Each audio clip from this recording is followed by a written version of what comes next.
So Viognier skins are thick, and they've got a lot of phenolics, a lot of potential bitterness in there.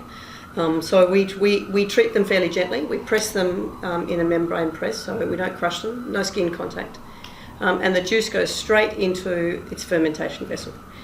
And we don't add any preservatives. We don't add any sulfur dioxide at that point in time. We want the juice to react passively with the oxygen in the air and go brown.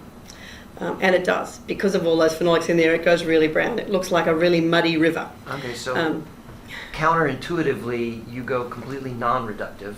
Yep. And completely oxidative. Correct. Wow. Okay. And what's happening, and this is the winemaker sort of science sort of explanation. Right. So this is not pure. Please. This is not pure chemistry here. But the bigger phenolics that are in the skins, those that if they stayed in the juice and stayed in the wine, could go oily and bitter and brown in the bottle.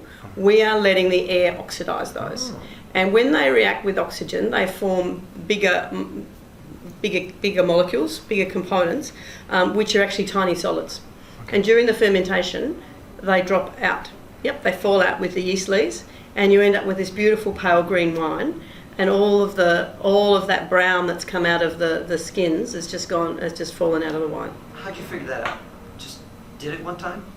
Somebody else told you about it? A mistake? So many things in wine are like, this happened one time because we forgot, and it turned out great. Yeah, well, we started these trials off pretty small. Right. But it is actually, it makes logical sense from a chemical point of view, but it was so totally different to what anything that had been happening in Australia in the early 90s that it was very different.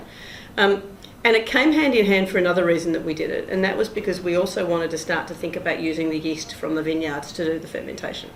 And we know that there's a lot of yeast in our environment, particularly in the environment of a vineyard, and we've got, and this is a whole nother topic, but a big program within our vineyards have for decades of encouraging biodiversity, natural balance, and therefore not needing to use as many chemicals. So we've got a really healthy microflora population in our vineyards. Okay. We've got really healthy wild yeast, and they live on the grapes. They come in on the grapes. They wash off into the juice. Now, if we were adding sulfur dioxide, to those, or if we were filtering them, they'd die or they'd be taken out. So if we want those in there, we've got to treat that juice that way. So it was sort of for two reasons. And anyway, it worked. So I think that oxidative handling is crucial. And the other thing that we tried, even with the oxidative handling, as we did trials, was like, okay, well, and here's some brown juice. This one we're going to flood it with an inoculated yeast. So we're going to get a yeast, out of a packet, something that's probably been selected from Europe, and pour that in. And those yeast will dominate any of the wild yeasts, and we'll just let the other one go.